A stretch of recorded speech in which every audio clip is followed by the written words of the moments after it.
ý nữa rồi. Chịu ý, chịu ý, chịu ý, chịu ý.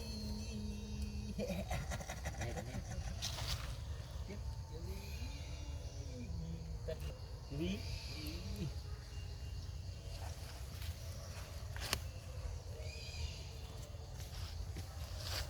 Bánh trẻ trên tăng kia đi thang.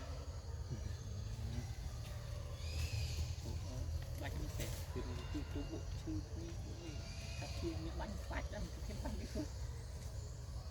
Anh nhà bật anh đây trang tạo lưu kia này. Con kia con ý kia này. Thì tại vì bạn cứ bạch cho. Đừng bánh cha Nhưng chưa? Cha thì là bánh cha. Bánh chơi bên tiền đấy cái trò. Đợi lý nhỉ.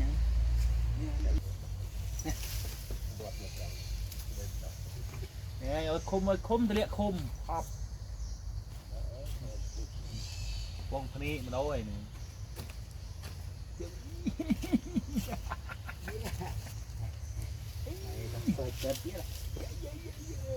anh đi đặt vào ngoài mua tam đi đặt vào tư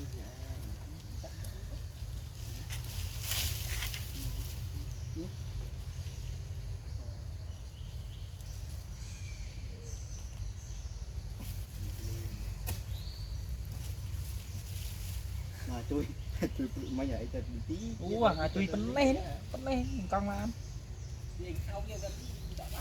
Thầy thao là mày được